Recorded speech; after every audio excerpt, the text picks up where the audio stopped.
as always, feel free to speak up by unmuting yourself or message me in the lecture text channel any questions you have as we're moving through here.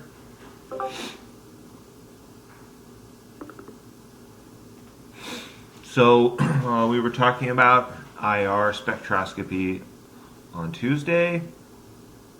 We talked about the wave number. So if you recall, wave number is a way of representing the frequency of the energy that's absorbed by the sample. So we said the sample is usually placed on a salt plate, and then usually a second is stacked on top of that to hold it in place, and the IR machine will shine a variety of IR wavelengths through there. Some are a little lower in energy with longer wavelengths, some are a little higher in energy with shorter wavelengths. So if one of the wavelengths doesn't make it through and the others do, that wavelength produces a signal. Right? So the percent of light transmitted through the sample is a very low percent if that light is actually absorbed by the sample. So we said certain bonds will absorb specific energies, and depending on the strength of the bond or the mass of the atoms involved in the bond, that will determine where the peaks show up, or the quantity of light energy that's absorbed by that material. So we talked about the wave number last time. We talked about the strength of the signal. We said if the signal was a strong signal because the percent transmittance is very low versus one that might be a more weak signal. One reason for that could be the polarity of the bond, right? So we said the more polar the bond is, the more light it will absorb when it's stretching, because the more there will be an oscillating dipole that interacts with the oscillating electric field associated with the light. If the signal is weak, it's most likely a much less polar bond. Although sometimes, especially for molecules of the organic variety that have lots of CH bonds, if there are a bunch of bonds on the structure that are all vibrating, even though they're not very polar, the CH bonds specifically, if a bunch of them are added on top of one another, it can produce the appearance of a strong signal. So we talked about wave numbers and signal strength last time in lecture. So today we're going to talk more about IR, and then we're going to talk about mass spec. And another feature of an IR peak could be the broadening of the peak, and that has to do with how wide the peak is versus one that might be much more narrow. And when we look at IR spectra, typically the OH stretching signal, so this OH bond could get longer and shorter and longer and shorter, and that will absorb energy that causes that bond to stretch. And those signals are not always, but they're often quite broad. And so we want to make sure we understand why that is, and that will help us to really identify when our molecule has an OH bond in it. And that's pretty common because a lot of molecules have OH attached to an R group. That's an alcohol, which is one of the most common type of functional groups in organic molecules. So that has to do with hydrogen bonding. Not surprisingly, the OH bonds are polar enough, and so are NH and FH, but the OH specifically is polar enough to create very large partial charges here, and so when large partial charges are created, the large partial charges on the neighboring molecule can form a hydrogen bond attraction. So when the hydrogen bond forms, what that means is that the partial negative associated with this lone pair attracts to the nucleus of this hydrogen, because the electron cloud that the hydrogen is sharing with this other oxygen is pulled away from it, and so there isn't much electron density right around that proton. And the effect that the hydrogen bond has on the covalent bond is that it weakens it a little bit. Right? So if this positive is attracted to these electrons, it might not be as strongly attracted to the electrons it's sharing with the oxygen. And so that's why the hydrogen bond weakens the covalent bond.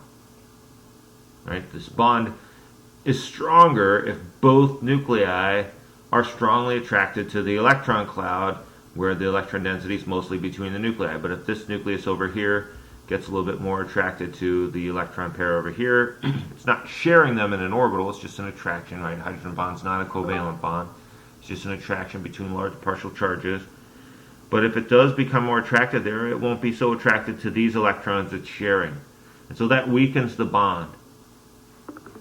And when the bond is weakened, it means that less IR energy is needed to stretch it.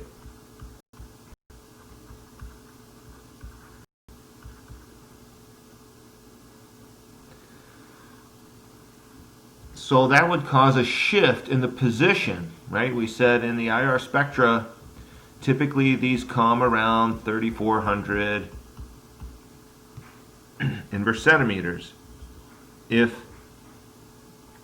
this bond is weaker and it doesn't take as much energy to stretch, it might come around 3,000 or around 3,100 or something like that. So less energy is required to stretch it if it's a weaker bond. So you might think that the presence of hydrogen bonding, weakening the covalent bonds, would cause them to shift. And that's true for some of the molecules. But we have to also remember that when a sample is engaged in a hydrogen bond, these are fleeting attractions, especially if it's a liquid, right? The molecules are moving around. When they align their partial charges to attract, that will only be possible for a little while, and then this molecule will move on its way, and this molecule might move over here, and they'll form other hydrogen bonds with other structures. So at certain moments in time, if this partial positive and partial negative are nice and lined up, this particular molecule will give a lower wave number for its stretch. But once it leaves and the hydrogen bond breaks, the covalent bond will be stronger, and so then it will give a higher energy. It will require a higher energy to stretch it. So what that means is not every molecule in the sample is experiencing the same situation. The molecules in the sample will experience varying OH bond strengths. The ones that have currently engaging in hydrogen bonds will have weaker OH covalent bond strengths. If it's not currently engaged in a hydrogen bond, its covalent bond will be stronger. And so that causes the signal to be broad. So the reason for that, let's go back over here.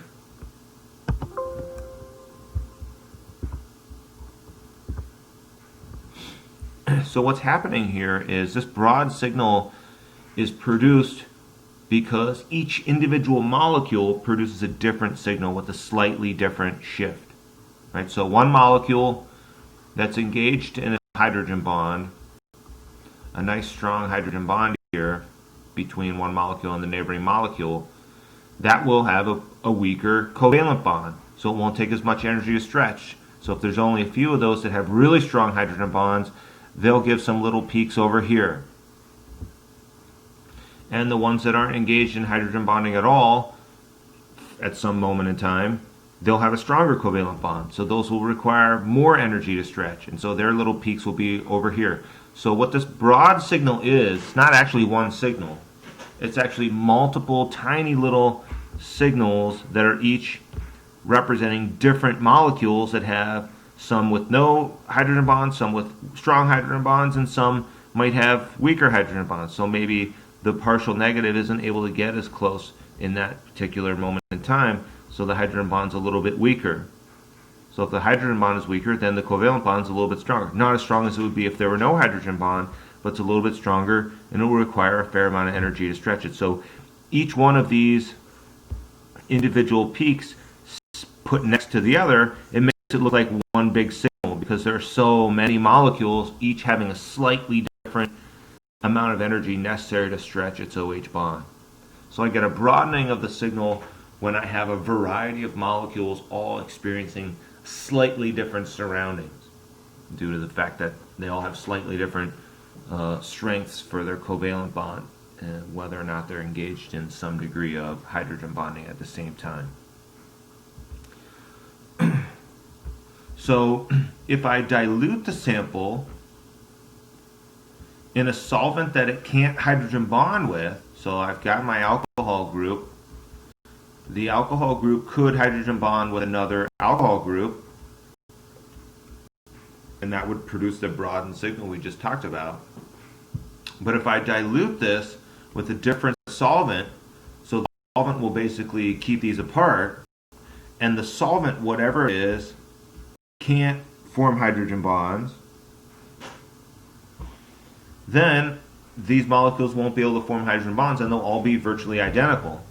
And all of their OH bonds will be much stronger. And so that's kind of what we're seeing here, is we dilute the sample little by little, so it's not super diluted yet, just a little bit.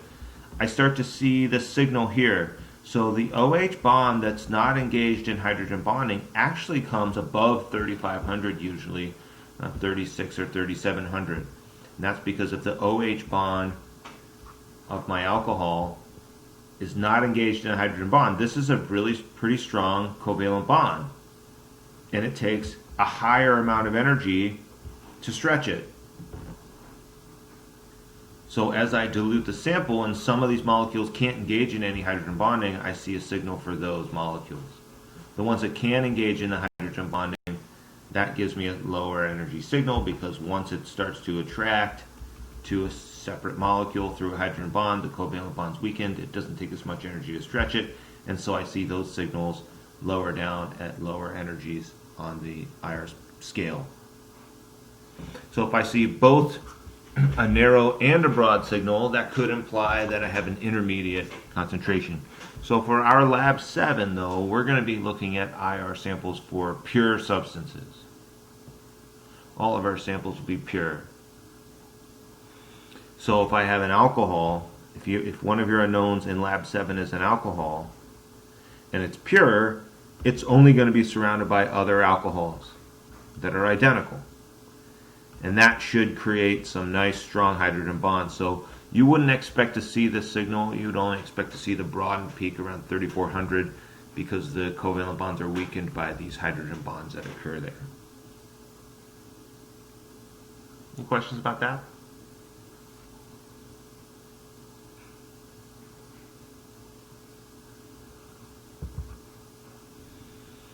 All right, so when I have a carboxylic acid, there's even stronger hydrogen bonding, usually especially when it's in its pure form. So if you have a carboxylic acid, which is where you have a CO double bond and an OH on the same carbon, you've got the OH, so it's set up for hydrogen bonding. You also have the CO double bond, and we talked about that on Tuesday. We said the CO double bond stretch usually occurs around 1700, so we see that. So if I see a strong peak for the CO double bond, and I see a big broad peak indicating all the hydrogen bonding for the OH, it looks like this OH peak would have probably come back up here, but it's overlapping with the signal for the CH stretch, which is occurring just below 3000.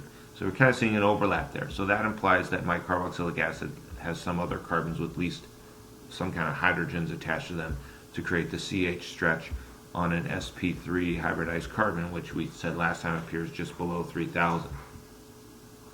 But the OH stretch usually peaks out right around 3000, which is different from what we just saw. We just saw the OH stretch normally peaks out around 3400.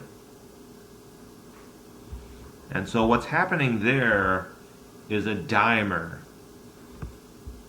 Di meaning 2, mer meaning unit. So when I have a carboxylic acid in its pure form and I run it through the IR machine, the individual carboxylic acid molecules join up like this, so that 2 hydrogen bonds can form. And this is really nice because the hydrogen's partial positive is kind of conveniently facing and very close to this oxygen's partial negative. At the same time, this molecule's partial positive is conveniently facing and close to this negative. So I'm getting especially strong hydrogen bonds here. And those strong hydrogen bonds will weaken the covalent bonds even more. So we said the weaker the bond, the less energy needed to stretch it. And so that's why I see the peak here around 3,000 instead of where it would normally be around 3,400. Right? So if you see a broad peak around 3,000 and a peak around 1,700, those two combine to be pretty good indication that you have a carboxylic acid group. Because when one carboxylic acid group lines up next to another and the hydrogen bonds are nice and strong, the OH signal stretch is weakened and appears around 3,000 instead of 3,400. And you clearly also have the C double bond, which we expect to give the signal at around 1,700. So look out for carboxylic acid.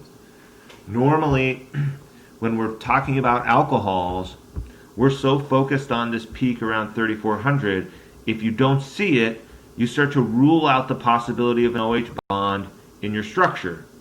But you got to remember that peak might not be at 3,400 if it shifts down to around 3,000, which would cause it to overlap with the CH stretching peak that occurs just below 3,000 typically. That is usually because it's part of the carboxylic acid and it sets up that dimerization that we see on this slide here. Alright, so let's take a look at this molecule and see if we can predict what type of signals we would expect to see. So if I gave you a question like this on an exam, I would only expect you to predict some of the signals, and again, specifically the ones in the diagnostic region, which is above 1,500.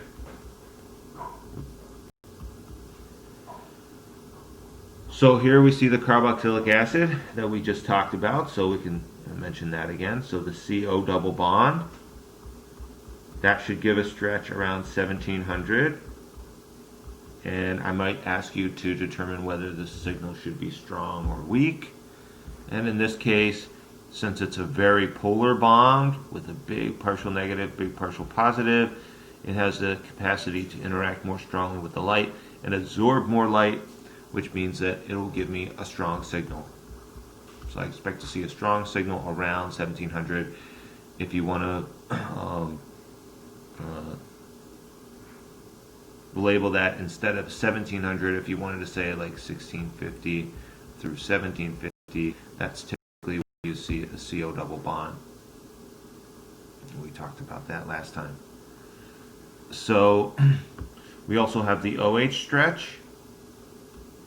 And the OH stretching frequency normally would come around 3,400, but because it's part of a carboxylic acid, I expect it to be closer to around 3,000 due to that extra strong hydrogen bonding between this hydrogen and the neighboring structures, the neighboring structure's carboxylic acid group.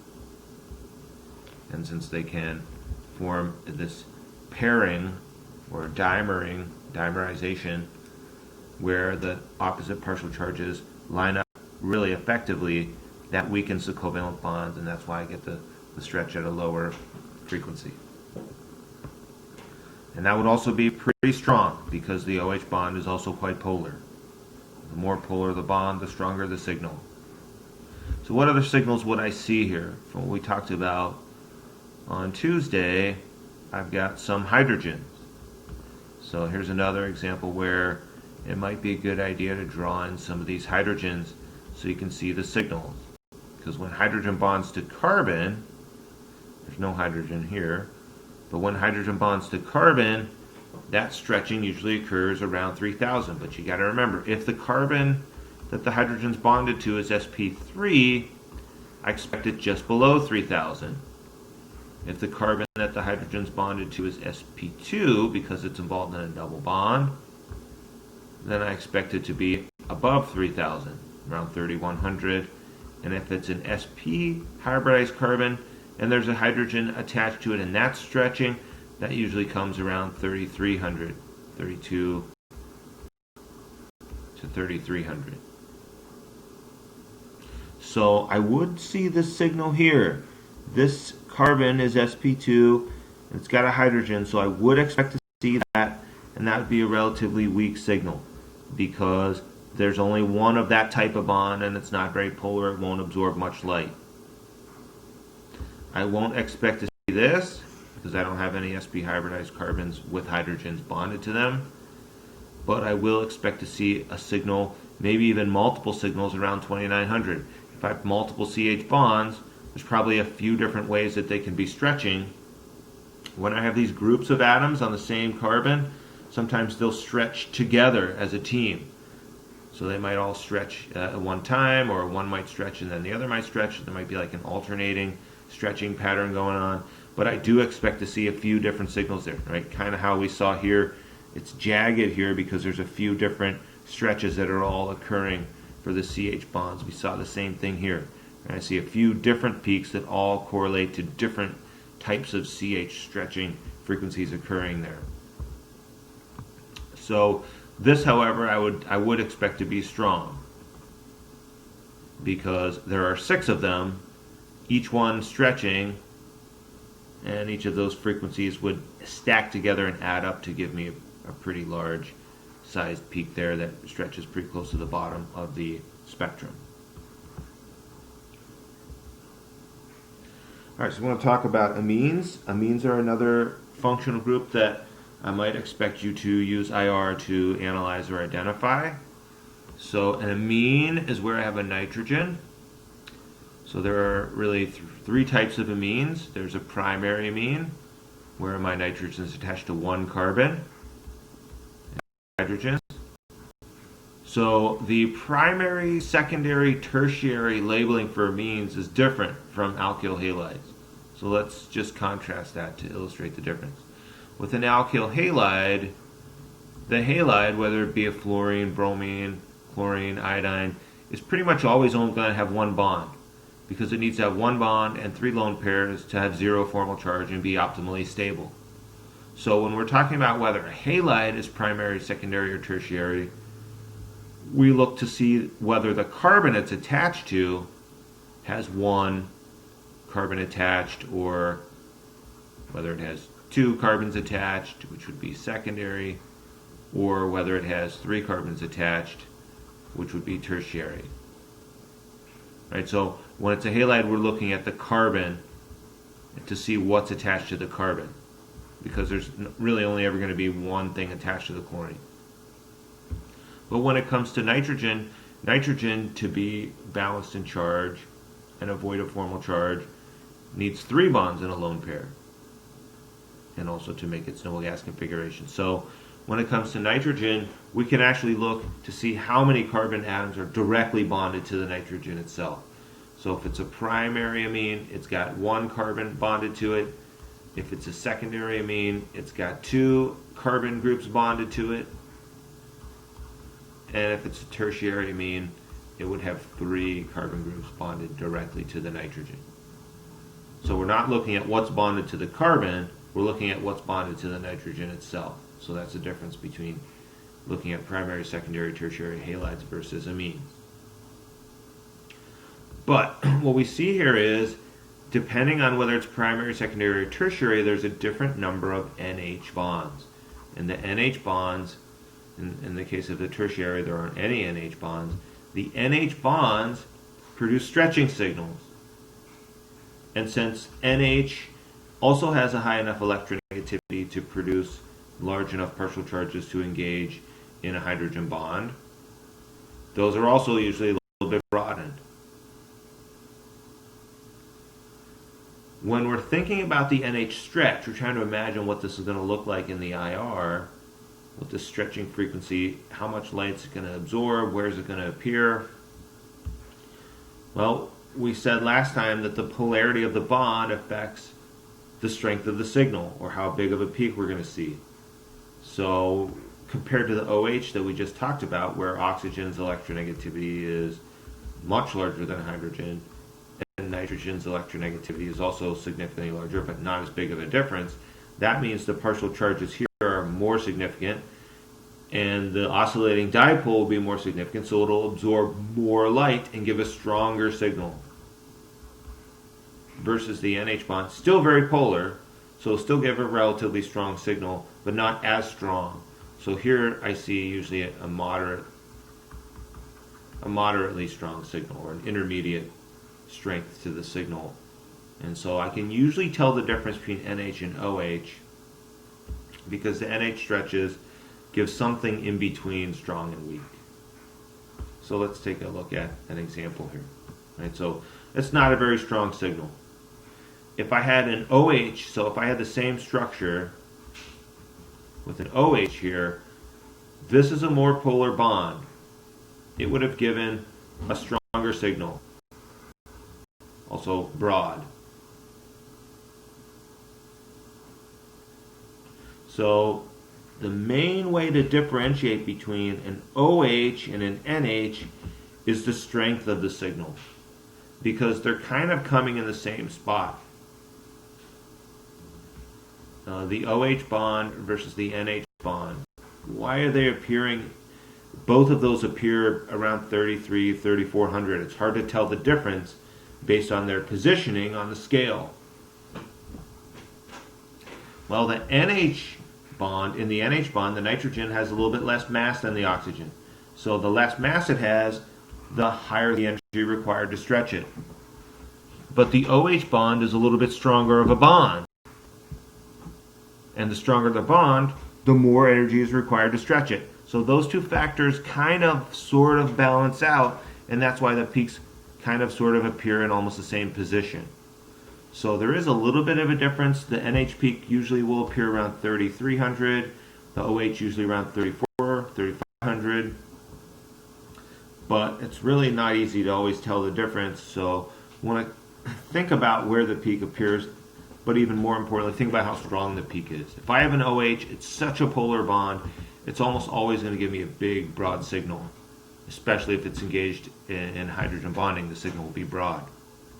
The NH, however, not as polar of a bond, and so the signal is not as big. What I do see here, though, is when I have a primary amine versus a secondary amine, in the primary amine I see two signals.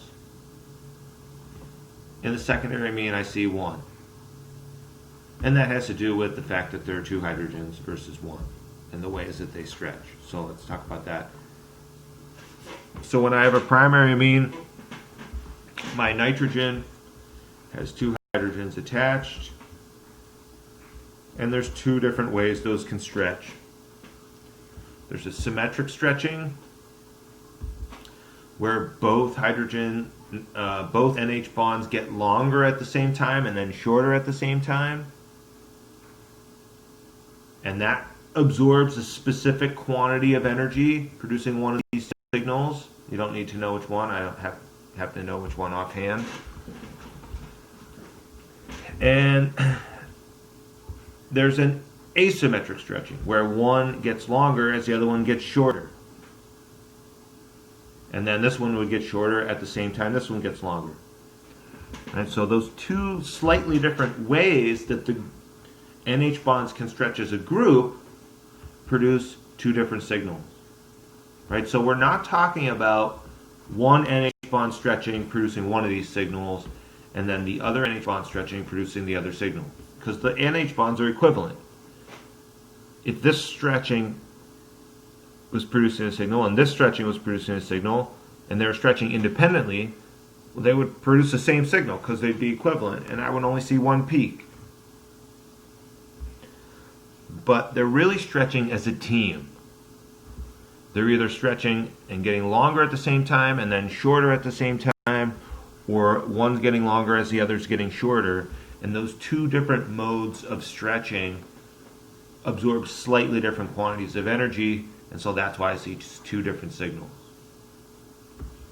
So then that now allows us to answer this first quiz question, which was about how to distinguish between the degrees of substitution when ammonia is treated with excess bromoethane So one important aspect of answering this question is you have to recognize a reaction that's occurring here.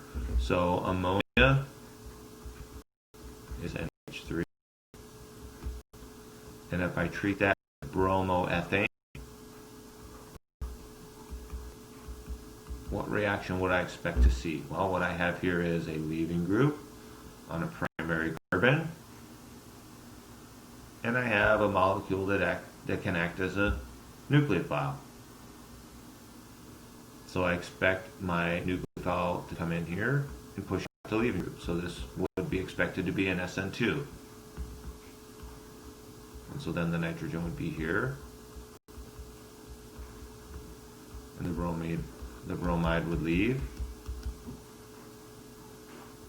This would produce a positive on the nitrogen, now that it's 4 bonds instead of 3 bonds in a lone pair.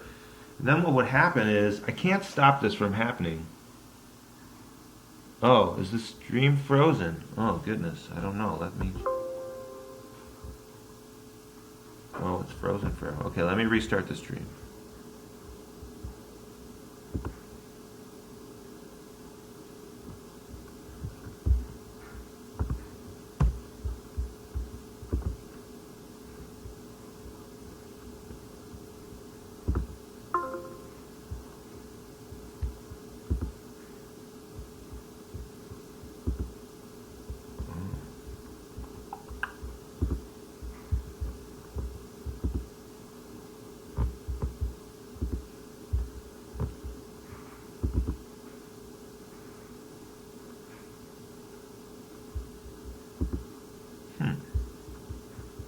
Says I'm still in there.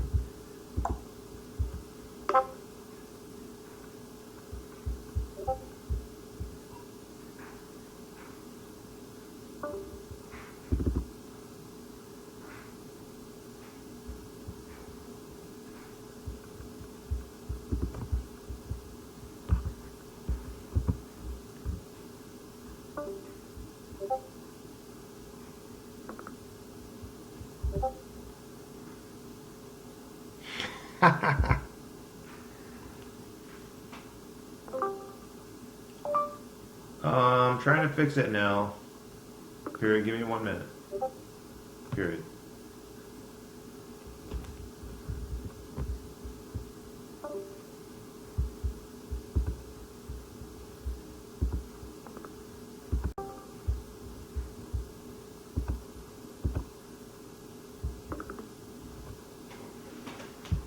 Alright, so we were saying that the ammonia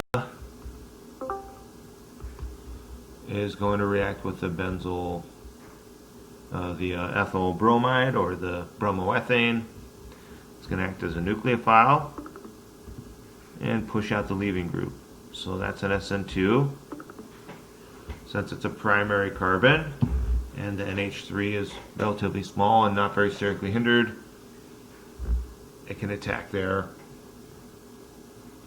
by an SN2 reaction.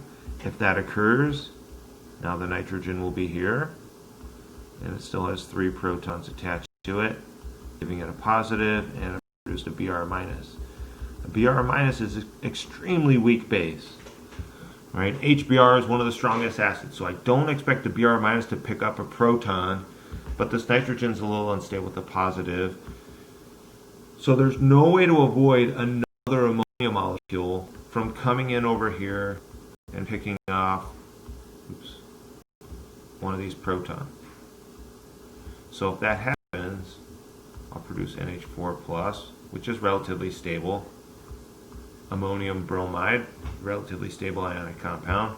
When these electrons swing back in, I'll produce a primary amine.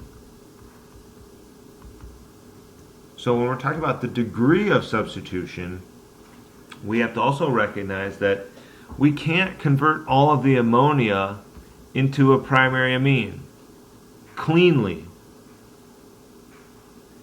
Because if I have, say, a mole of this and a mole of this, and I expect them all to react, they're never going to react all at the same moment, right? The reaction occurs gradually over time because some of the molecules happen to collide in the right way once in a while, and that produces some product. So the quantity of this product would slowly increase as the quantity of this would slowly decrease. But as the amount of product starts to go up, if there's still reacting around, which there will be, well, then that can start reacting as a nucleophile. And it can attack in an SN2 and push out the leaving group. And so that's where I get a second ethyl group substituted on the nitrogen. And then another ammonia, or maybe one of these, probably an ammonia, since it's smaller and can be more well solvated when it carries the positive. The solvent can come in and form nice attractions there. That would pick off one of these protons, and I would get a secondary amine. But then again, it's still a nucleophile, and if some of that starts to form before all of the ammonia and ethyl bromide are reacted, well, then that secondary amine can act as a nucleophile and also attack to push out the leaving group. So the degree of substitution means some of our molecules are forming a primary amine, some are forming a secondary amine, and then once this attacks, I'd have a positive charge, so another ammonia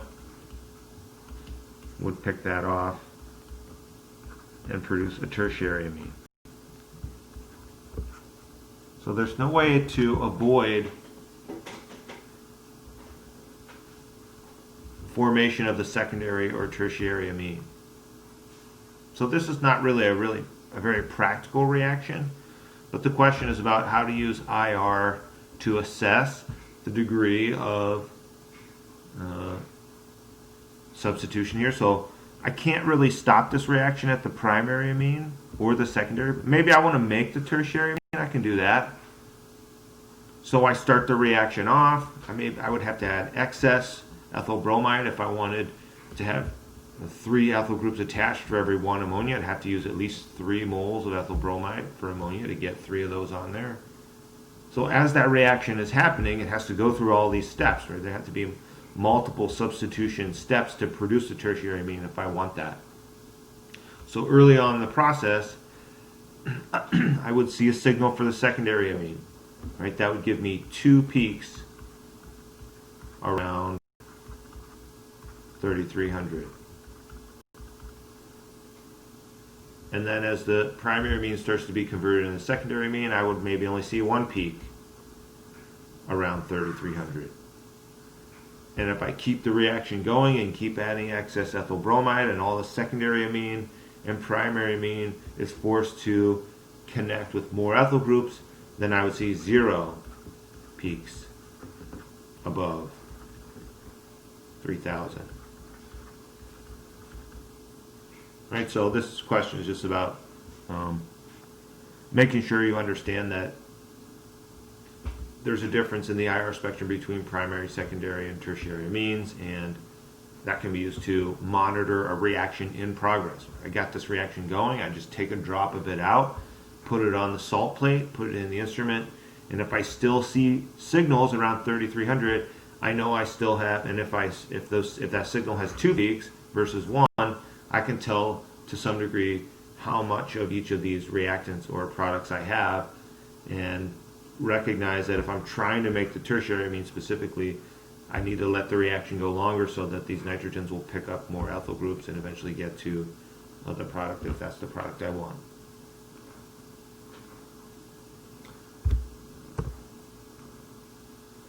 As we were saying, if I have a standard hydrocarbon and I have a bunch of sp3 hybridized carbons, they're going to have hydrogens attached to them. So just like the NH2 can stretch in a couple different ways, a CH2 can also stretch in a couple different ways. So they could get longer at the same time and then shorter at the same time, or one could expand while the other contracts and vice versa. And so that's also one of the reasons why I see multiple signals, usually just below 3000, or around 2900 for a bunch of CHs that are on sp3 hybridized carbon. So vibrating as a group is a common thing, and there are a variety of other group vibrations, but we're not going to get into details. So these are the only group vibrations you need to know. They're definitely relevant to why amines that are secondary and primary give different signals, and also relevant to why CH2 and CH3 groups give multiple signals just below 3000. So to summarize what we talked about as far as IR is concerned, there are really three main areas of the diagnostic region that you want to look for peaks. Anything close to or above 3000 is usually going to be some element bonded to hydrogen, right? So it could be carbon, it could be oxygen, it could be nitrogen. Those are really the only ones that we've really talked about in detail. The carbon one, there's a lot of detail there, right? So depending on the hybridization of the carbon, the signal might appear a little below 3000, it might appear a little above 3000. Be familiar with where those signals come depending on the hybridization of the carbon. There's a pretty small area where you might see triple bonds. So the most common triple bonds are carbon-carbon triple bonds. So assuming my molecule is not symmetrical, so that maybe on one side I have a hydrogen, on the other side I have like a OH or something, that's going to create a polarity on this bond, so it's going to give a signal. Also, carbon-nitrogen triple bonds are pretty common. That's going to definitely be polar, so that's going to give a pretty decent signal, pretty polar bond. So these bonds usually appear around 2200, depending on the specifics of the structure. So if there isn't a triple bond, there's almost nothing else that could cause a signal in this area. So that's pretty definitive. If you see a signal in this area, pretty clear that you have a triple bond in your structure. And the double bonds are a little bit tricky. So mostly when it comes to double bonds, we're going to be focusing on carbon-oxygen double bonds because those are very polar and they're going to give very strong signals. And those ones will be between 1650 and 1750. You may see carbon-carbon double bond. If I give you a structure and there's a peak for a carbon-carbon double bond, I probably will not expect you to recognize it because a lot of times these are not very polar and they give weak signals, and those signals are hard to interpret. So I'm not too concerned with you identifying carbon-carbon double bonds. A better way to identify whether a structure has a carbon-carbon double bond is not really to look so much for the peak that occurs around 1600 to 1650 for the carbon-carbon double bond stretch, but really to look for if there's a hydrogen on that carbon-carbon double bond, because if it's an sp2 hybridized carbon, that stretch should appear around 3100. And if I don't have any double bonds in my structure and all the carbons are sp3 hybridized, well then all the CH stretching should all be below 3000. And so that 3000 cutoff is really relevant to helping you determine if there are carbon-carbon double bonds in the structure or not. It's much easier to see the difference there usually than to look for some tiny weak signal associated with a low polarity bond that occurs around 16 to 1650. A common mistake students do make sometimes is when they see that strong signal around 1700, sometimes students will start to think that's a carbon-carbon double bond. But if it's really strong, it could be a carbon-carbon double bond, but since the polarity there is usually minimal, those are usually weak signals. So seeing a strong signal around 1700, much more likely to be an indication of a carbon-oxygen double bond than a carbon-carbon double bond.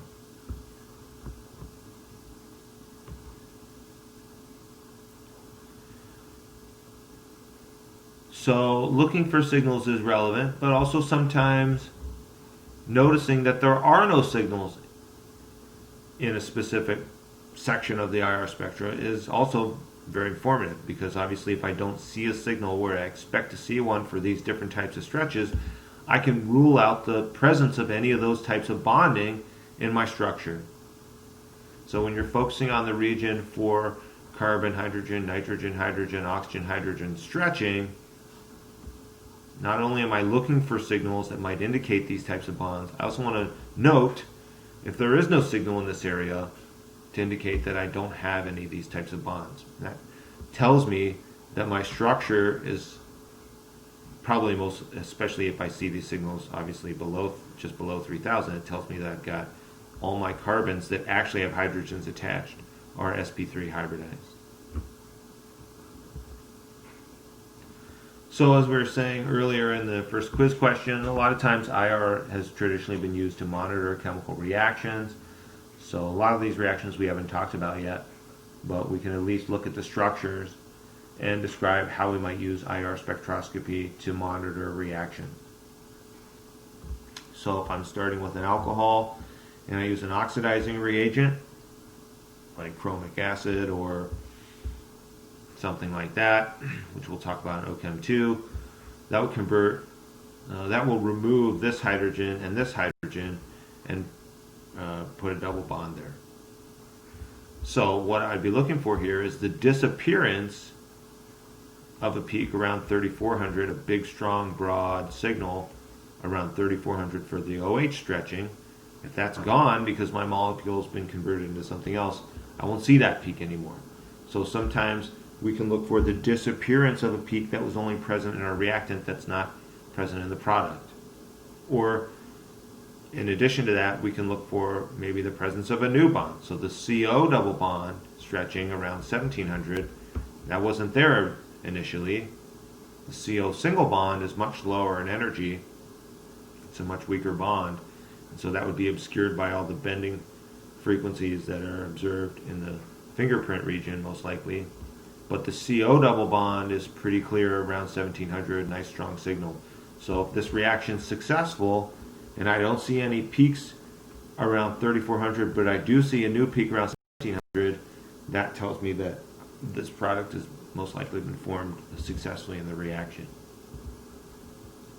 So what would I look for in the IR to tell me about the success of these reactions? So let's say I want to do, this is a two-step process. Adding HBr will convert this molecule into an intermediate, and then we'll just draw that real quick. So that intermediate would look like this. And then the ethoxide here, this is ethoxide. It's a strong base. That would do an E2 reaction. So we'll pick off this proton once it rotates anti-periclinic to the bromine. Electrons will swing in, shoot out the bromine, and that would give me the double bond here. So how can I use IR to tell me if the double bond indeed did shift from this position to this position? Well, I can't look for the double bond stretching because there's a double bond in both molecules.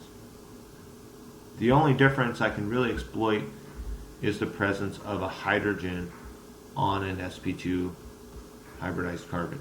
So the sp2ch stretch should occur around 3100. And it'll probably be a pretty small signal because there's only one bond of that type doing the stretching, and it's not a very polar bond. So I'd have to look carefully for it. But if this reaction, if this two-step process worked, and the double bond is now positioned here, now I don't have any hydrogens on my sp2 hybridized carbons. The only hydrogens are on sp3. So I would expect to see no signal above 3000 here. The sp3 hybridized carbon hydrogen stretch occurs around 2900. This reaction here is called ozonolysis. This molecule is ozone. So in ozonolysis, the word lysis refers to breaking something. So we're breaking this molecule apart with ozone. So what's happening here is this bond is breaking. This is an OChem2 topic. It's breaking, and each of these carbons, calls 1 and 2, is replaced. The carbon-carbon bond for that carbon is replaced with the CO double bond. So clearly here, what I'd be looking for, I would see signals around 2900 for the CH stretching here, as well as over here. So that signal is not going to change much, but obviously the inclusion of a CO double bond now in my product that didn't exist before is going to produce a new signal around 1700 for the formation of those CO double bonds. And I'd probably see two peaks around 1700 because these two molecules are not identical. And seeing both of their slightly different amount of energy required to stretch them would probably give me two new signals in that area, and that would help to confirm the success of that reaction. IR is a qualitative technique. It does not tell me how much of the reaction has occurred with any quantitative certainty. It doesn't give me any numbers. So if I see a really small signal around 1700, that might mean maybe a few of the molecules were converted into this product. If I see a more strong signal, then I have probably more of these bonds absorbing light and producing a stronger signal. So qualitatively, it does tell me, roughly what degree to which the transformation has occurred, but it won't give me a percentage. So it won't tell me like 90% of the molecules got converted or anything like that. So that's one other downside of IR, is I can't use it to really quantify how much of a molecule I have. All right, any questions about IR?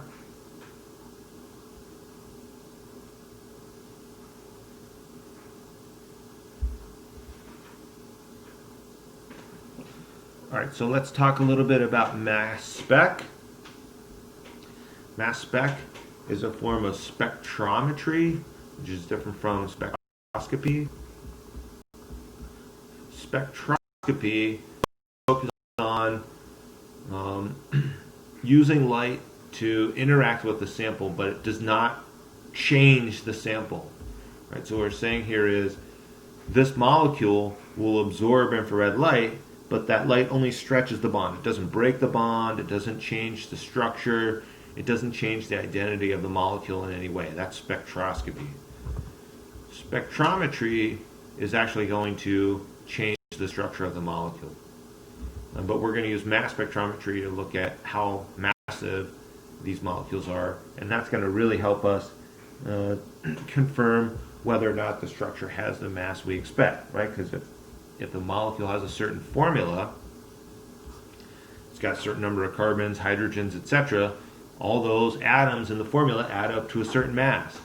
And so the mass spec is going to help us determine whether or not we have the right formula, at least, whether or not the compound gives us the mass that we expect. And then we're going to see other ways that the mass spec is going to help us to identify the structure for a compound.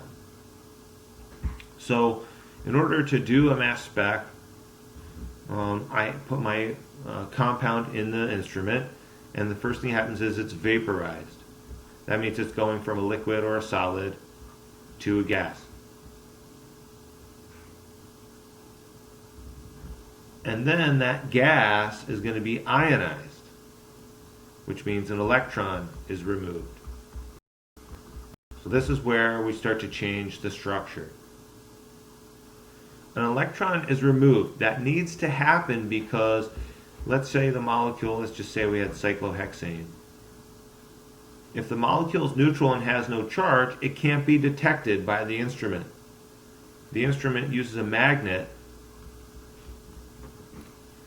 that attracts charged particles, and when those charged particles strike the magnet, it detects their presence. So if the molecule is not charged, I won't see anything. So that's why I have to get into the gas phase, and then this gas is going to be shot through some form of energy. It's going to knock an electron out. Well, where can an electron get knocked out from? All the electrons in a lot of these structures are involved in bonds. And if an electron gets knocked out, that might break a bond. So that causes the structure to sometimes fall apart, which we'll talk about in more detail as well. So how can I ionize this structure? Well, what's going to happen typically is the most common way to ionize a structure is to use a beam of electrons. So I have a beam of negatively charged electrons, and those are flying through space, and the sheer collision and the energy of that collision with other electrons will knock an electron out. And that's a form of energy, right? So there has to be a collision. It could be light energy, but typically it's electrons. There are other ways to knock an electron out of this molecule, but I need to knock an electron out in order to make this molecule charged. So when the molecule loses an electron, what's it going to look like? Depending on which electron was knocked out, let's just say an electron from this bond was knocked out of the sigma bond. Well, if the hydrogen and the carbon were sharing a pair of electrons, and now there's only one electron in that sigma bond, and that's not enough to hold the bond together, so it might fall apart. And so we're going to talk about what might happen when it falls apart and how that affects the results of the mass spectrometry experiment as we go through. But ultimately, knocking that electron out means that my structure now has one less electron than it had before. Initially, if it's neutral, it has all the electrons it needs to balance out all the protons. If I lose an electron, now I have a net positive because there's a proton now that doesn't have enough electrons to balance its charge out. And now that it's positively charged, it can attract to the magnet and be detected by the instrument. So that's the key thing there. It has to be converted into the gas phase usually, and then usually a beam of electrons hits the structure and knocks an electron out to create a charge, and then it's detected by a magnet. So electron impact, or EI, is the most common form of ionizing molecules to do mass spectrometry. So this is what we were just talking about. A high energy beam of electrons. This is a pretty high energy impact that those electrons can have on the structure. And so if an electron is flying in here really fast, it's not that the electron replaces one that it's knocking out. It's coming in so fast, it bounces away, and at the same time it knocks one out. So what's left here is one electron less than the two we had. And if there's one electron less, now there's a net positive charge because I don't have as many electrons as I need to balance out all the protons. And so this is called a radical cation. It's a cation because it has a positive charge, and it's a radical because there's an unpaired electron. We're going to talk about free radicals in a lot more detail in the beginning of OChem 2. A radical cation has both an unpaired electron and has a net positive. So now that this has lost an electron, it can be detected by the magnet. Does losing an electron affect its mass? Not really. An electron has almost no mass. So knocking an electron out means that the atoms are still intact, at least for the moment, and so the mass is still the same. So if the magnet inside the instrument detects this particle and how massive it is, that tells me the mass of the original structure. And so I can determine the mass of the structure if I can knock an electron out of it and have the magnet detect it without it falling apart.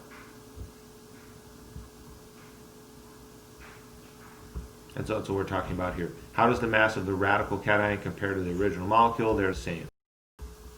I can use the mass of detected for the radical cation to tell me the mass of the molecule.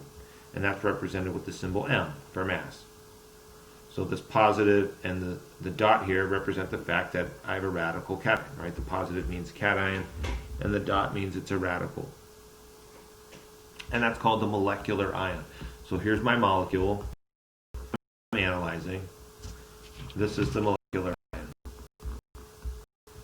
It's an ion because it's charged, but still the same mass as the original molecule. It's called the parent ion as well because once this bond once this electron, once one of the electrons is knocked out of here, the remaining electron is not strong enough to attract the nuclei and hold them together, so it might start falling apart. And when it falls apart, it produces daughter ions or smaller fragments of the original structure. And that's the fragmentation we're talking about here. Why does that occur? Because I don't have enough electrons to hold the structure together anymore. And it's favored by entropy for it to fall apart. Right? If the attraction, there's still some attraction here holding these together, but if it's not a strong enough attraction to overcome the fact that if they were to separate, there'd be more entropy, then they'll just start falling apart. If the electron goes with one side, what will happen? Well, that side will now have a free radical. And what's the formal charge on a carbon that has 3 bonds and a single electron? 0. The side that doesn't end up with the electron, if it falls apart, will be charged. Will be a carbocation. 3 bonds and no lone pairs. And that will also be detected by the magnet. So when we do a mass spec, the instrument will often detect these radical cations or molecular ions because they have the same mass as the original structure and they're charged. But when they start falling apart, any fragment of that or piece of it that has a charge will also be detected. So we usually also see peaks for smaller masses that fall off of the original structure once it starts to fall apart. And so that's what we're talking about here.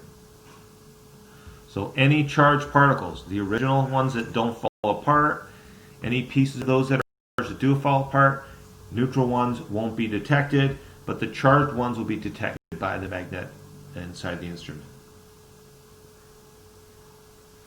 The smaller the mass, so this one's less heavy, this one has less mass than the original one because it's a fragment of the original one.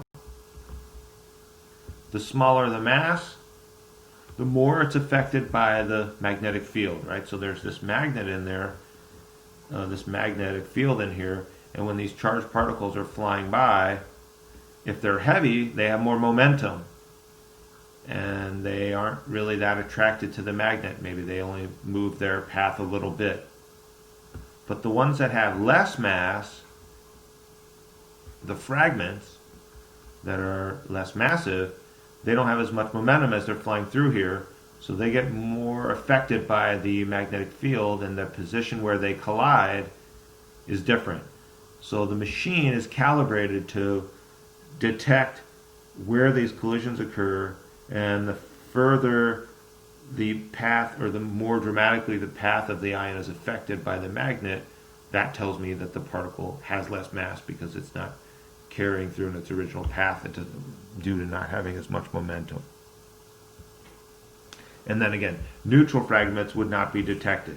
If I have a fragment that has no charge, it won't have any attraction to the magnet. It'll just fly through. It won't collide down here, so it won't be detected at all by the instrument. All right, so finally we get to actually look at a mass spectrum.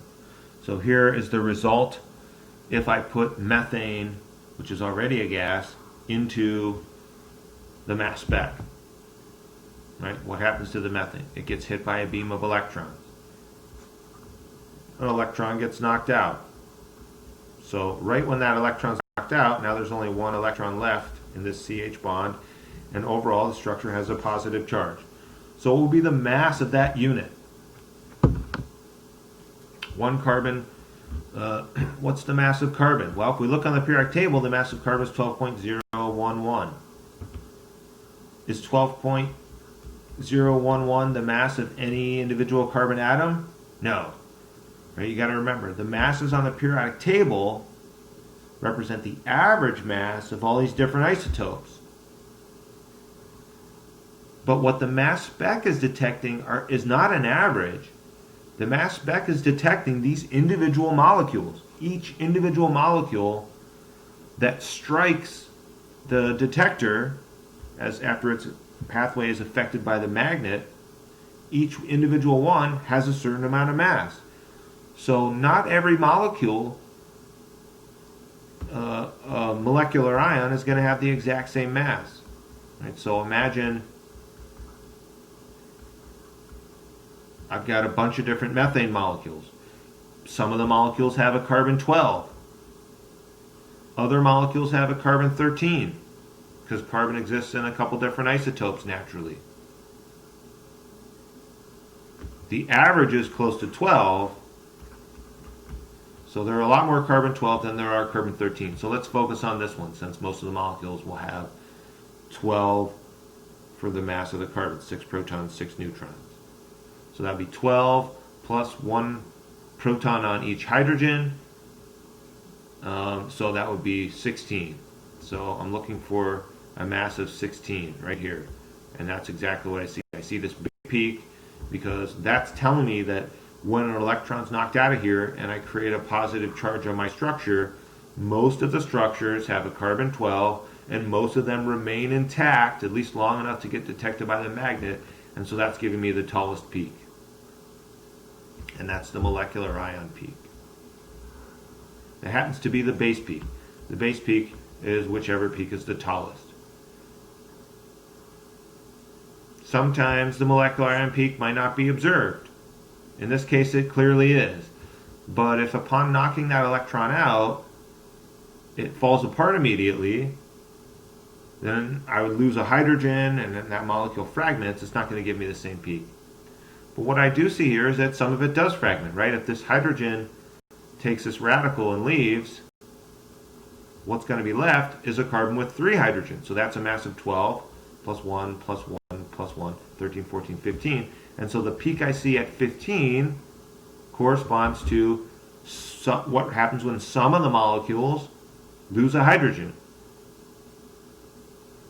And then a few of the molecules might lose 2 hydrogens, or 3 hydrogens, or all 4.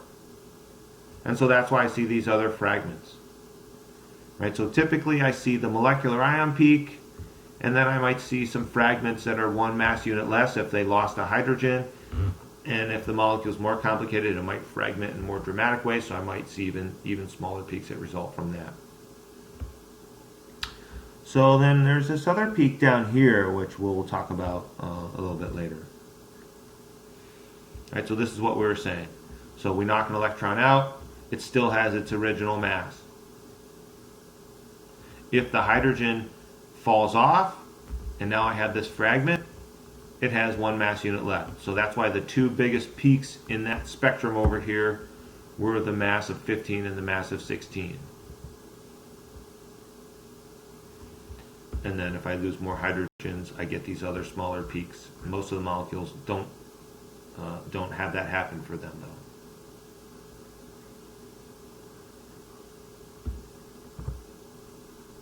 though. So mass spec has a ton of uses.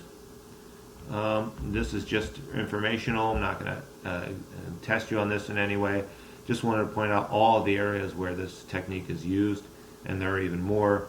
So it's a very common technique, despite the instrument costing tens of thousands of dollars. It has so much use in so many areas. It is a commonly used technique to analyze the presence of a variety of different molecules. All right, so let's take a look at the mass spec for benzene. Right, so benzene has 6 carbons and 6 hydrogens. So if I assume every carbon has a mass of 12, which most carbons do because the average is so close to 12, that'd be 12 times 6, which would be 72. And each hydrogen, most hydrogens have only 1 proton, so that'd be 6 more, so that'd be 78. So for benzene, if I knock an electron out, it's probably going to come out of this pi bond, since the pi bond is the weakest bond. So if I knock an electron out of that pi bond, the benzene would remain intact. It might have an electron here. So I'd have 5 electrons in this p orbitals instead of 6. That doesn't make the molecule that much more unstable. And so most of the time if an electron's knocked out of there at 78 right here, most of the molecules, that's why that's my base peak. It's my base peak because the benzene does not readily fragment, given that it can easily lose an electron to produce a positive charge and be detected by the magnet without making it way more unstable to the point where it starts to fall apart. But I do see it does, some of the molecules will fragment. And so I see this complex pattern of fragmentation. So this is actually an advantage to me, because if the structure is different from benzene, it will fragment into different pieces. And so the fragmenting pattern is kind of like a fingerprint. And there are algorithms that computer scientists can write to, when you do the analysis of a compound and you see a very specific fragmenting pattern, they can match up the fragmenting pattern you see with the fragmenting pattern that's known for this compound, if it's a known compound, and that can really help to nail down that you've analyzed the substance correctly.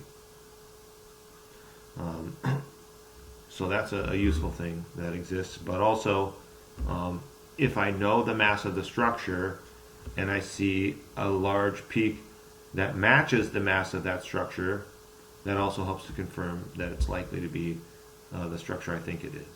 Right? So in lab 6, where y'all were trying to make this benzyl ethyl ether, we could analyze that in mass spec. Right? If you add up all the carbons and hydrogens and oxygens, that should give you a mass for that molecule. And if you put it in the mass spec and you see a peak, the highest mass peak matching that mass, and then you see some fragments because some of the molecules fall apart, that would be pretty good evidence that you actually made the compound you're trying to make. Sometimes the molecule falls apart really easily. So here is the mass spec for pentane. And when a electron is knocked out of pentane, it could be knocked out of the CH bond. It could be knocked out of a CC bond.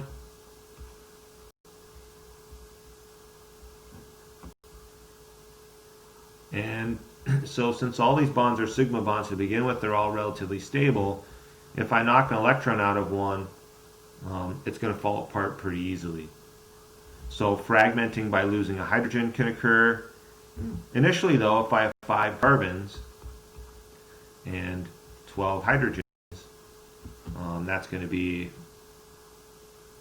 5 times 12 for the mass of the carbon. So that's 60 plus 12 more for the hydrogen, so that's 72. So that's why I'm seeing a mass right here, 72. That's my molecular ion peak. The molecular ion peak may not always be the base peak, right? The base peak is the tallest one. That represents what happens to most of the molecules after an electron is knocked out of them. But the molecular ion peak is usually the one we look for because it has the same mass as the original structure. I usually won't see any peaks above that except this one, which we'll talk about in a minute. I'm not going to see any peaks at 80 or 78. If the molecule's mass is 72, at most it's going to be falling apart. It's not going to be having things added onto it. So when I look at the highest mass peak, excluding this small one that I always see to the right of it, that highest mass peak usually tells me the mass of the original structure or the mass of the structure after an electron's knocked out before it falls apart and fragments into smaller pieces. Usually if a hydrogen falls off, I'll also see a small peak just to the left of that, 1 mass less, because I'm losing 1 mass when the hydrogen gets knocked off. If the structure falls apart majorly into 2 significantly sized fractions, then I get all these other peaks. And as we were saying, the specific pattern is usually unique to the individual structure. So if I can match up the fragmenting pattern with the expected or known fragmenting pattern for pentane, that helps me to really identify the structure. And so that's what we were just saying. The first step that you want to do is to look for the molecular ion peak. Right? This is going to be the highest mass peak. It's going to be the mass of the structure before it starts to fall apart. That should tell you the molar mass of the compound. And if you look at the mass of that peak and it's an odd number or an even number, that can tell you about the number of nitrogen atoms in the compound. almost all of the other common elements, hydrogen, carbon, oxygen, fluorine, phosphorus, sulfur, other than nitrogen, chlorine, well, we'll talk about chlorine and bromine a little bit later, but if your molecule mostly just consists of these other common elements, in any ratio that's reasonable, you'll almost always have an even mass for the molecular ion peak. If there's a single nitrogen or an odd number of nitrogens, you'll pretty much always have an odd mass. And if there's an even number of nitrogens, you'll probably then get back to an even mass. So the way things work out in the formula, that's a really useful thing to look for. If you see an odd mass for your molecular ion, that's a good indication that you probably have a nitrogen in there, or maybe multiple nitrogens, but an odd number of them specifically. Alright, so we've been seeing this one extra tiny peak just to the right of the molecular ion. And so you might be wondering what that is. Definitely want to talk about that a little bit. So if this carbon has a mass of 12 and each hydrogen has a mass of 1, that's 16. How can I get a peak at 17? How could there ever be anything in there that has a mass greater than the mass of my molecule? Well, the answer is there is 1% of carbons that occur naturally that have a mass of 13. So if I'm dealing with methane, if I had 100 molecules, 99% of them would have a mass of 16 because 99% of the carbons that occur naturally have a mass of 12. But there'd be one carbon 13 in there. And when I add 13 plus 1 for each hydrogen, I get to a total mass of 17. But only 1% of the molecules would have that mass. So when 99% of the molecules are hitting the detector and it's showing they have a mass of 16, the peak for that is 99 times bigger than this tiny peak here. So when I look for the M plus 1, which is 1 mass unit more than what the molecule would be if all the carbons had a mass of 12, the height of that peak compared to the height of the molecular ion peak, it can tell me how many carbons are in the structure. When I have 1 carbon in the structure, because carbon 13 is only 1% abundant, that peak representing the carbon 13 is only going to be 1% as tall as the peak representing carbon 12. Well, what if there are more carbons in the structure? Well, let's imagine decane. Right, decane is 10 carbons. So there's my decane. So in decane there are 10 carbons. What are the odds that every single one of those carbons is a carbon 12?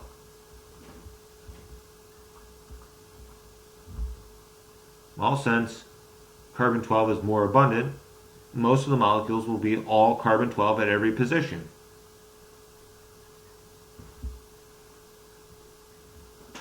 What are the odds that one of these, though, might be a carbon 13? Well, there's a 1% chance that any given carbon is a carbon 13. But if I have 10 of those, I've got to multiply that by 10. So that means there's a 10% chance that one of these will be a carbon. There's only a 1% chance that this carbon will be a carbon 13, but separately there's a 1% chance that this carbon will be and a 1% chance that that carbon will be. So that adds up to a 10% chance that randomly one, we don't know which, but one of these carbons will have a mass of 13, which means the overall structure will have one mass unit higher than it would be if they were all 12. So in the formula here, I've got C10H22, and so that's a mass of 120 plus 22. That gives me a 142. Right? So that's why I see the peak at 142 is taller, because most of the molecules have carbon 12 at every one of these 10 positions. But there's a 10% chance that a molecule would have a carbon 13 at randomly one of these 10 positions, because carbon 13 is 1% abundant. And so what do I see here when I look at the height? When I look at the height here, the height of the m+1 peak is 1/10 as tall as the height of the other peak. And I can get a ruler and measure this out. So this is actually a really useful thing to do.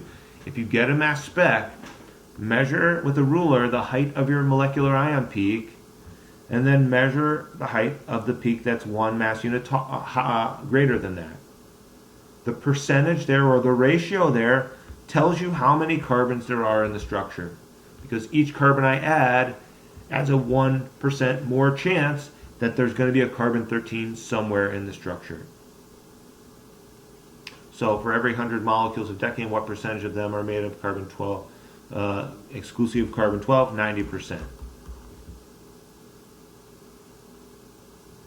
Comparing the heights of the peaks, we can estimate how many carbons are in the molecule. We just described how to do that.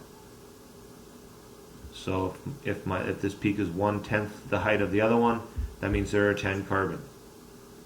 If it were 1/20th, that would mean there were 20 carbons. Because each carbon has a 1% chance of being a carbon-13. If we think about hydrogen, you may be wondering, well, maybe there's an extra mass unit because of the hydrogen isotope. Right? So most of the carbons are carbon-12, and most hydrogens are carbon-1. But a hydrogen atom could have a proton and a neutron in its nucleus instead of just a proton. So if it had a proton and a neutron, it would have a mass of 2. But the natural abundance of that is much less than 1%. And so that produces peaks that are too small to see. So we don't have to worry about that affecting the mass spec.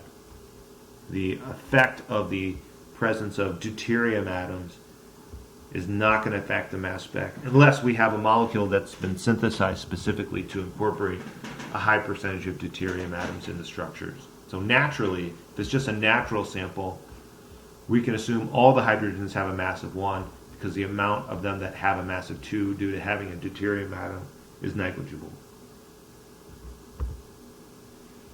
All right, 2 other elements that could be present in your molecules that are important, and you can recognize the presence of those elements due to mass spec. One is a chlorine. So chlorine naturally occurs with 2 different isotopes that are 2 units apart. And when we look at the natural abundance, about 3/4 of naturally occurring chlorine atoms have a mass of 35, and about 1/4 of the naturally occurring chlorine atoms have a mass of 37. So if I imagine what the mass of the structure should be with 6 carbons, just assume all the carbons are carbon-12, since most carbons are. I've got 1, 2, 3, 4, 5 hydrogens, each having a mass of 1. And the chlorine, well, what's the mass of chlorine? Well, some of the molecules have a mass of chlorine that's 35. I'm not using the masses from the periodic table here. Okay, so don't do that. When you look at mass spec, we're not using the average masses because the mass spec detects individual structures that have individual isotopes with specific masses. So some of my molecules have a mass of 35 and some have 37. None of the chlorine atoms have a mass of 35.45 from the periodic table. They either have 35 or 37 in the individual molecules. So some of my molecules have a mass of 35, and I add that all up, I get 72 plus 35 is 107, plus 5 more, I get 112. So that's why at 112, I see the taller peak. Some of the molecules, though, will incorporate a mass of 37 for their chlorine because their chlorine will have a couple extra neutrons. But that's the minority of the molecules. It's only about 1/4 of them. But when those are present, the mass will be 114. And so that's why I see a peak at 114. And the fact that this peak is about 3 times shorter than the other peak confirms the presence of the chlorine. Right? Because their ratios of natural occurrence are about 3 to 1, the peak height is about 3 to 1. And so when I see 2 tall peaks where one is 3 times taller than the other and they're 2 mass units apart, That's a very strong indication that there's a chlorine in my structure, because the natural percentages of the two isotopes of chlorine that exist are in a 3-to-1 ratio. And then also notice here, I'm still seeing this small peak here and here, and that peak, if I measure its height, is 1/6 the height of the peak to its left. And this one right here is 1/6 the height of the peak to its left. And that's because I have 6 carbons in the structure. So just looking around where the molecular ion is gives me a lot of information about the structure. It can tell me how many carbons there are, as well as the fact that I have a chlorine in the structure. Bromine is the other one that you want to look out for, and bromine occurs naturally with 2 isotopes as well that are 2 units apart, but the natural abundance of those isotopes is that they're almost 50-50. And so if I see a structure that has a mass significantly greater than 80, because if I have a bromine in there, that's a heavy atom, it's adding a lot of mass to my structure, and I see 2 tall peaks that are 2 units apart, but they're almost equal in height, that's indication that I have a bromine in my structure. So make sure you pay close attention to that. When I give questions about that on exams, almost always students miss it. The naturally occurring ratio of the isotopes gives me a lot of information about the presence of bromine or chlorine specifically. We're not going to spend a lot of time analyzing fragmenting patterns. There are entire books that just describe fragmenting patterns and all the different ways the electrons can move and the molecules can break up. We want to be aware, though, that if an electron's knocked out of a carbon-carbon bond to the point where there's only one electron left here, often one side will take that electron and the other side will gain a charge, and so I'll have a fragment now. So losing a methyl group, or if the electron were knocked out of this bond, I could lose an ethyl group or a propyl group. So losing one carbon with the hydrogens attached to it at a time often will produce some of the fragments that I see commonly in the mass spec, right? So that's what we're seeing here. This M minus means we're losing 15 mass units because we're losing a CH3, and what's left over without that CH3 has 15 mass units less than what we started with. If we lose a CH2CH3, we're losing 29 mass units, right? If I add 2 carbons and 5 hydrogens, I get 29. Right, so here's an example of that. And that's what we saw with the pentane. Right, with the pentane, if I lose 1 carbon because this bond falls apart and 4 carbons remain, I go from the molecular ion peak to the M-15, losing that methyl group. If I lose 2 carbons, then I'm losing an ethyl group, etc. Right, so that explains a lot of the fragments, the major fragments at least. So that can help tell you about the structure of the compound. If it were branched, if I had a branched 5-carbon molecule, these two would have the same formula. This is still C5H12. And so they would both have the same molecular ion peak at 72. And then a peak that's 5% that height at 73 because of the extra carbon 13 in 5% of the molecules, given that there are 5 carbons. But this one would fragment differently. I wouldn't fragment off an ethyl group, I might fragment off multiple methyl groups one at a time. And so I'd see different fragmenting patterns. So even when I have isotopes, they usually give different fragmenting patterns because of the fact that they're connected differently. And again, I can match up the fragmenting pattern with a library of known fragmenting patterns for known molecules to try to help identify what the structure is. It's just a picture of the instrument. So typically where you inject the sample, usually the mass spec is connected with a GC, and GC is a type of chromatography. So what happens here is the sample is heated up and it turns into a gas, and then it flows through this column that's wound up. And that column usually has helium gas. The carrier gas is usually helium. The helium flows through here and carries the sample through it at a certain rate. If the sample, though, let's just say my sample has a relatively high boiling point. If it's a high boiling point, I have to keep it at a really high temperature to keep it flowing through here as a gas. So if the temperature isn't super high, sometimes that gas might condense on the column and just sit there for a little while. And then it might vaporize again, turn to a gas, and then start moving through, and then it might stop again. And then start moving through and then stop again. So the time it takes for my sample to make it through here is related to the boiling point of the sample. And so that makes, by connecting this chromatography, which separates substances based on their boiling points, because the higher boiling point ones move through slower, and the lower boiling point ones stay as a gas more often and move through faster, that allows me to inject samples that are mixtures instead of a pure sample.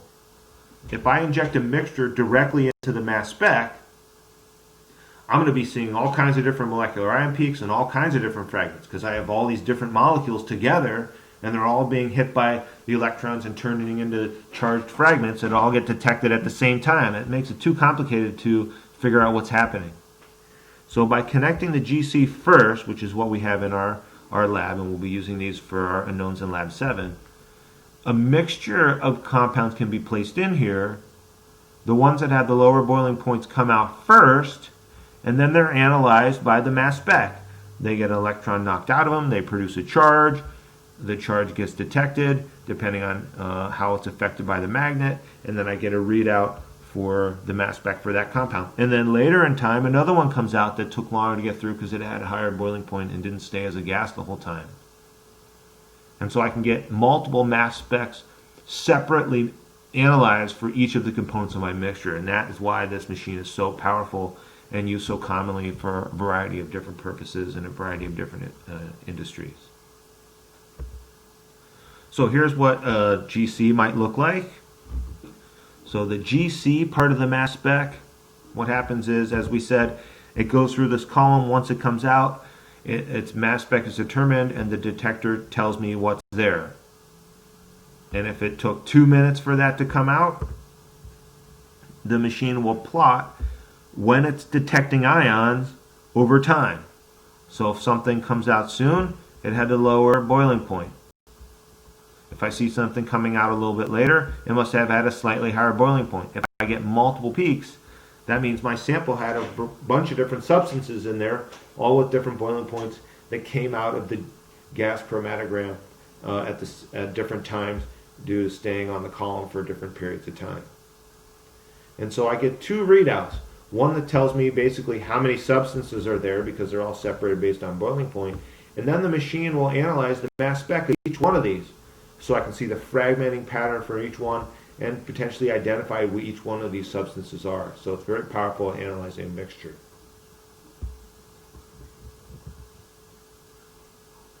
Alright, so this was the other quiz question. So really there are two answers here I was looking for.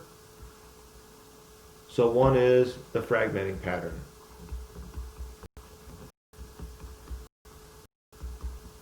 As we said, for example, pentane would have a different fragmenting pattern from this branched isopentane, or isomer of pentane. It's actually neopentane. If they're connected differently, they'll probably fragment differently. So the specific masses of the individual isomers are the same. If I'm looking at the different masses, they're going to have the same molecular ion mass and the same ratio of that to the M+1 peak that results from the carbon-13 that's present. But if they fragment differently, this one will lose a methyl, some of the molecules might lose an ethyl, some might lose a propyl.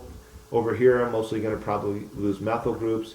So you don't have to know specifically how they'll fragment, but you should know that if they're connected differently, they'll likely fragment differently. And so if I look at the pattern and masses of all the individual fragments that are produced here that have charges, because obviously the ones with no charges won't be analyzed, that can help me identify which isomer I have. Will that work on stereoisomers? Probably not. In stereoisomers, like if I have like a cis-trans, isomer, if the only difference is the direction in space that these groups are pointing in, they probably are not going to fragment differently. And so their mass specs are going to be very similar. It's going to be very difficult to differentiate between them by mass spec. The other is to look at the GC part of it, and that's retention time. So again, if I'm comparing pentane, or really any example of two constitutional isomers, if they have different structures, because the atoms are connected differently, they're going to have different polarities and different boiling points. Which of these two pentane isomers would have a higher boiling point? This one.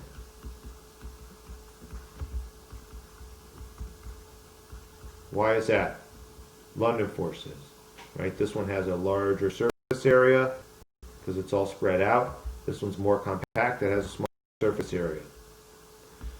So when the temporary partial charges form here due to electrons shifting around, it's going to be able to form a greater number of small partial positives and negatives to help the structures attract together. So a higher temperature would be necessary to keep them apart. So if we're looking at the readout from the GC, where I'm looking at the detection over time,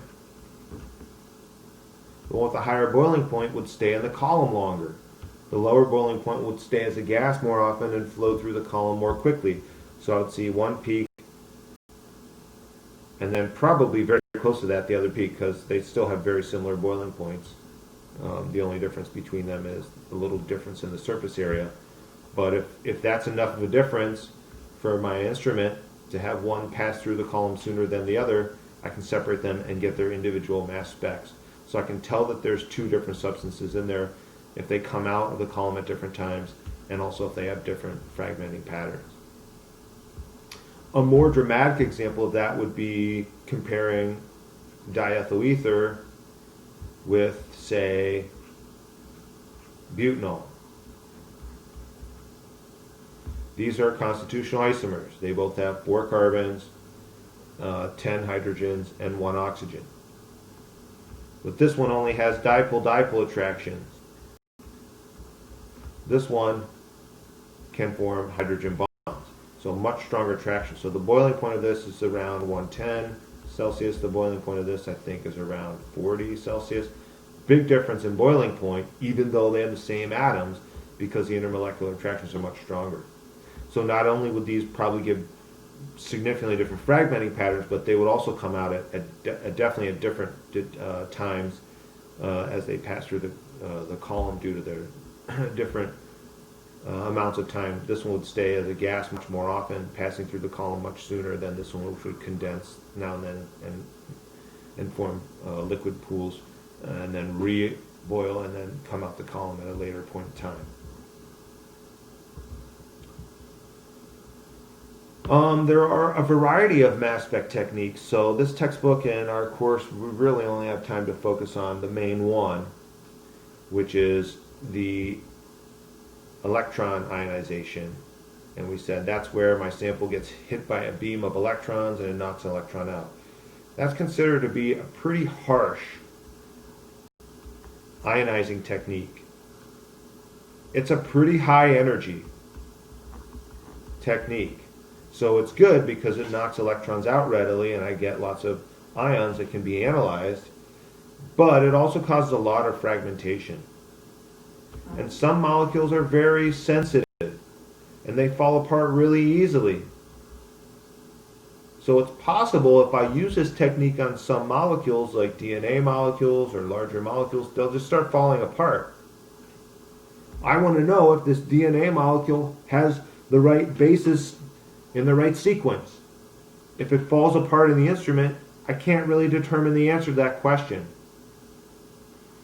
So a lot of scientists have worked and spent a huge amount of time and effort, obviously, on developing techniques that are softer. These softer techniques don't employ as much energy to knock an electron out of the structure. so I can use this on DNA or other proteins or other large molecules without having to worry about them falling apart. And the advantage to that is I don't see any fragments. So if I look at my mass spec, I'll probably just see one peak. Maybe it'll lose a hydrogen. There will be a peak for the molecules that have carbon-13 in them. But I would mainly see one major peak that would tell me the mass of the structure. And so that's an advantage if I want to know what was the mass of that structure without it falling apart. So I just want you to be aware that there are a variety of different mass spec techniques, not just the one where a lot of the molecules fall apart due to the high energy needed to knock an electron out. All right, and then this last section we're going to talk about, I'm going to kind of skip through this. It's really actually quite helpful if you are given a formula to help you come up with some possible structures. So as we move forward from here, especially after next week when we talk about NMR, or nuclear and magnetic resonance, you're going to come up against questions where you're given IR data or mass spec data and possibly a formula, and you're expected to start drawing some structures that this data might have been produced from. So if you can use the IR to determine whether there's like an OH bond in your structure or a CO2 bond in your structure, or what type of CH bonds, and whether the carbons sp, sp2, or sp3 hybridized. We talked about that. You can use the mass spec to tell what the mass of the structure might be. And if you have a formula, you can start to put together some possible Lewis structures or bond line structures that might include some of these bonds that could match with the data given. And so we're going to talk about how to do that a little bit, and we're gonna not follow that exactly the way the textbook describes it, because I think the way I'm going to describe it is going to be a little easier for you. So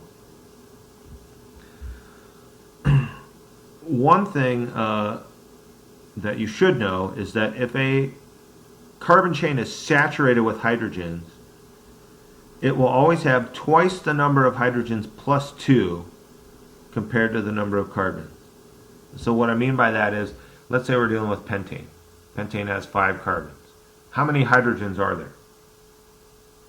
Well, if it's saturated with hydrogens, because there's no double or triple bonds, then I know the number of hydrogens is going to be twice this number plus 2 more. So twice 5 is 10, plus 2 more is 12. And you can confirm that by drawing. So you can always draw some structures and trial and error it. Use a little trial and error and see if it matches the formula you're predicting. Right, so if I've got 5 carbons, and I put in 1, 2, 3, 4, 5, 6, 7, 8, 9, 10, 11, 12. 12 hydrogens it takes to fully saturate every carbon with as many hydrogens as it could possibly carry to make its noble gas configuration. What about an isomer? Well, if I do a little branching and I still have 5 carbons, it still takes 12 hydrogens. 1, 2, 3, 4, 5, 6, 7, 8, 9, 10, 11, 12. If I fully branch it, then there's 1, 2, 3, 4, 5, 6, 7, 8, 9, 10, 11, 12. So the formula doesn't change with branching. And I know that the number of hydrogens is going to be twice the number of carbons plus 2 extra if it's fully saturated and there's no rings. And so that's basically what this formula right here is saying. If there's a site of unsaturation, a double bond or a triple bond, that will affect the number of hydrogens, obviously, right? So here I've got 1, 2, 3, 4, 5, 6, 7, 8, 9, 10. 2 hydrogens less than what I had before. Anytime I add a double bond, it's going to decrease the number of hydrogens by 2. If I add a triple bond, it takes 1, 2, 3, 4, 5, 6, 7. There's no hydrogens here. 1 here, 8. So I decrease the number of hydrogens by 2 more. So these are called degrees of unsaturation. A double bond is 1 degree of unsaturation because it decreases the number of hydrogens by 2. The carbons aren't fully saturated by hydrogens anymore. A triple bond is 2 degrees of unsaturation because I have to decrease the number of hydrogens by 4. So if I take 2 hydrogens away, I'd have to replace them with a double bond to make the carbons have noble gas configurations. If I take 4 hydrogens away, I can make a triple bond. So counting the degrees of unsaturation before I start drawing structures is a really helpful way to make sure that my structures will be plausible for the formula that's given. So let's take a look at cyclopentane. How many degrees of unsaturation are there? Well, there are 5 carbons, and 1, 2, 3, 4, 5, 6, 7, 8, 9, 10 hydrogen. So that matches, that's an isomer of pentene,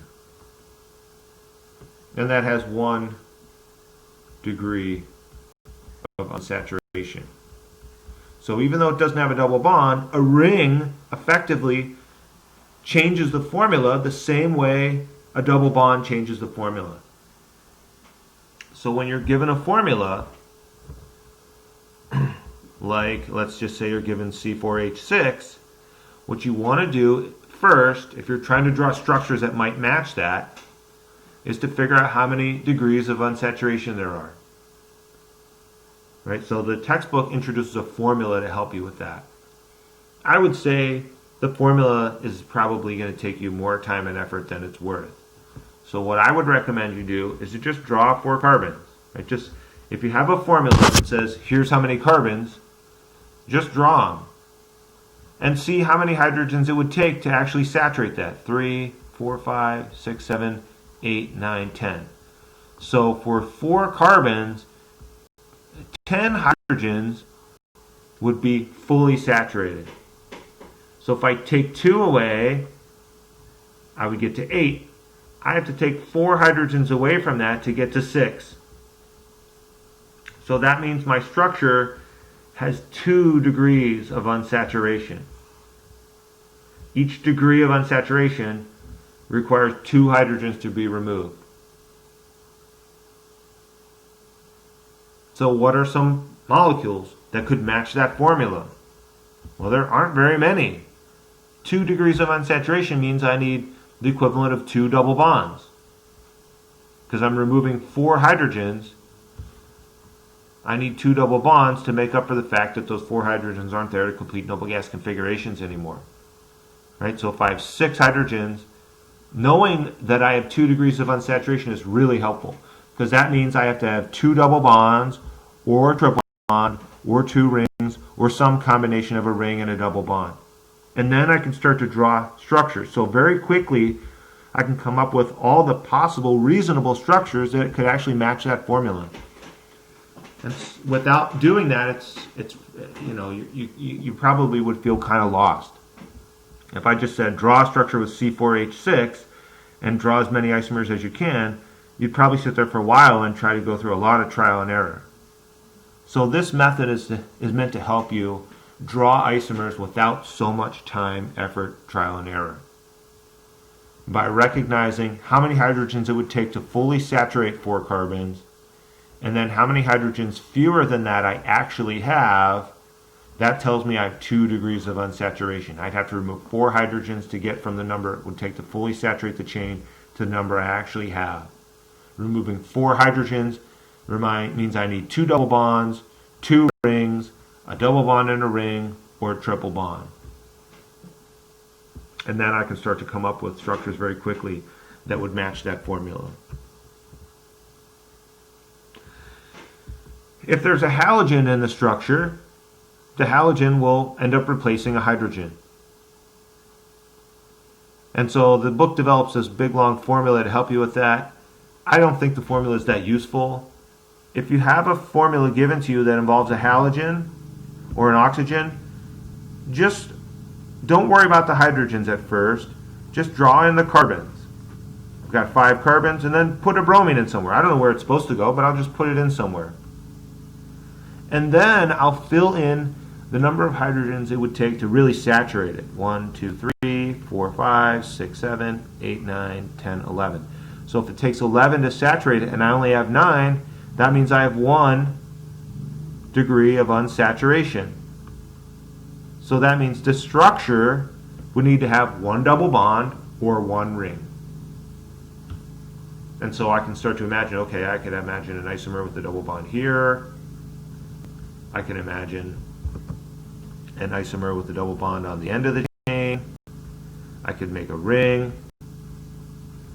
And I don't have to double check that every formula matches the C5H9Br, because it will. If it has 1 degree of unsaturation and it has the right number of carbons and 1 bromine, it'll match that formula. And so I can quickly come up with a variety of isomers.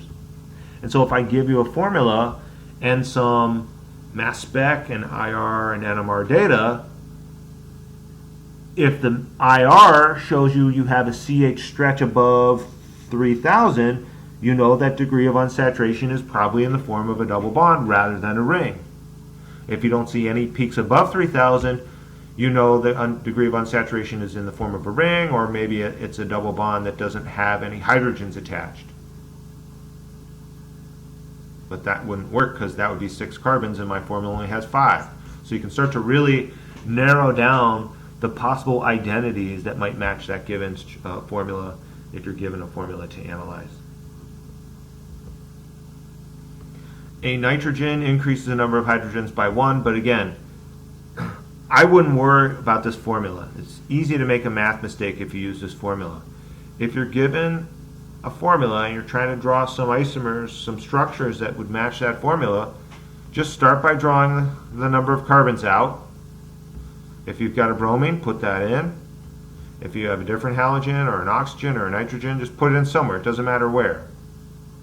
And then fill up every spot that could hold a hydrogen with a hydrogen. So I know bromine and other halogens are not going to have hydrogens. They only need 1 bond to be balanced and avoid a formal charge. And nitrogen needs to have 3 bonds. So when I put these hydrogens in here, 1, 2, 3, 4, 5, 6, 7, 8, 9, 10, 11, 12, it would take 12 hydrogens to saturate that structure. If I only have 8, to get from 12 down to 8, that's 2 degrees of unsaturation. A 1 degree of unsaturation means I lost 2 hydrogens. So 4 hydrogens is 2 degrees of unsaturation. So now I know this structure couldn't be correct. It doesn't have the right number of hydrogens in my formula. If I need 2 degrees of unsaturation, I could put in 2 double bonds. I could try a double bond in a ring. I could try 2 different rings, or I could have a triple bond. All right, so let's just show how that works. So if I have 5 carbons, 1, 2, 3, 4, 5. 5 carbons with a triple bond. And maybe I'll my NH2 there. So my nitrogen has a noble gas configuration and no formal charge. I'll put a bromine somewhere. I don't care where. Maybe I'll just try putting it here. If I then count everything up, that matches the formula. So finding the number of degrees of unsaturation allows me to start to draw isomers that match the formula pretty quickly. And that's really the point of this last section. So let's see if we can use this to do a quick practice problem. So here's a formula you're given. We want to try to propose a structure that matches the formula and the IR peaks, the IR data that's given here as well. So first thing I would do is draw 7 carbons. 1, 2, 3, 4, 5, 6, 7. 7 carbons and an oxygen. So let me just put an oxygen in here somewhere. It doesn't matter where. Right now I'm just trying to see how many degrees of unsaturation there are. So how many hydrogens would it take to fully saturate it? 1, 2, 3, 4, 5, 6, 7, 8, 9, 10, 11, 12, 13, 14, 15. And then I would need 1 here, 16, to complete the oxygen and avoid formal charge. Right? There's no charge shown, so I would assume everything's balanced with no formal charge. So I lost count of what that was. 3, 4, 5, 6, 7, 8, 9, 10, 11, 12, 13, 14, 15, 16.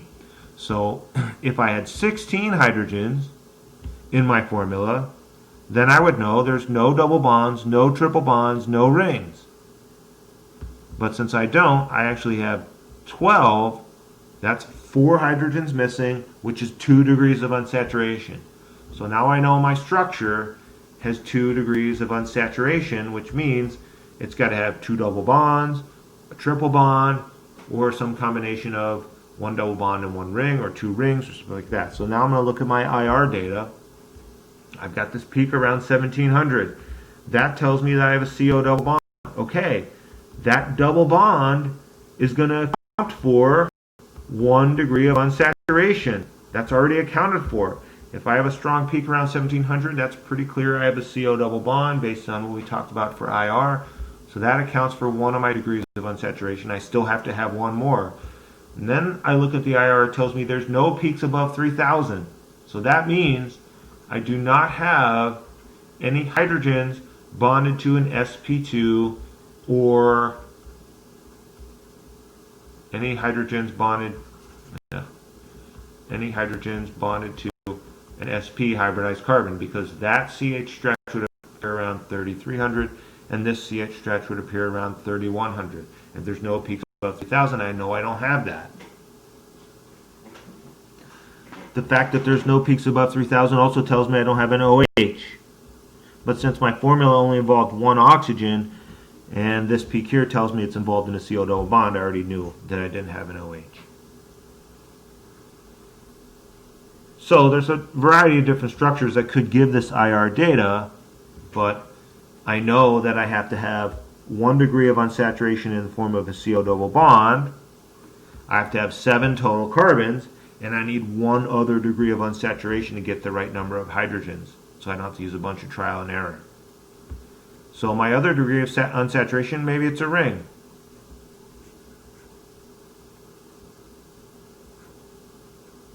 A 7-membered ring with a CO double bond. That wouldn't produce any IR peaks above 3000, because the only CH stretch here would be on an sp3 hybridized carbon, and that'd be just below 3000. It would account for the stretch around 1700 for the CO double bond, and it matches the formula given because it has 1 degree of unsaturation in the double bond and 1 degree of unsaturation in the ring. Alternatively, I could include a double bond here. As long as my double bond was fully connected to carbons, then I wouldn't have to worry about any sp2CH stretching occurring above 3000, which I don't see in the IR. So 1, 2, 3, 4, 5, 6, I'd need another carbon here to make 7 carbons. And then if I put hydrogens on every one of those positions, that could also match my IR data. So I can easily start to come up with a variety of structures that both match the formula, because I've already analyzed that I need 2 degrees of unsaturation, either a ring and a double bond or maybe 2 double bonds. That also matches the IR data that includes the CO double bond and only CHs that would appear below 3000 rather than above. Any questions about any of that?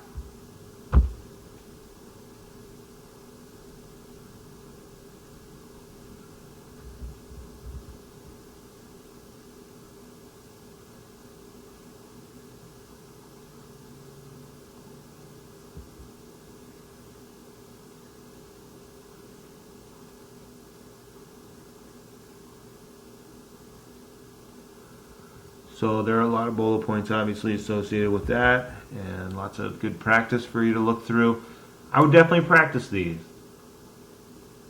Historically, students tend to, I don't know if I want to use the word dread, maybe fear, the types of questions where I'm asking you to propose structures that match spectral data. So the more practice you can get in that area, the more prepared you will be. And so next week we're going to work on NMR, and you're going to find that the NMR spectral data is the most powerful in helping you to determine the structure of a compound. So an NMR has lots of information about how the structure of a molecule looks, and especially if we combine that with IR and mass spec, You'll need to practice it a lot, but it will give you the tools, if you master them, to use that data to really determine the structure of some compound. Alrighty.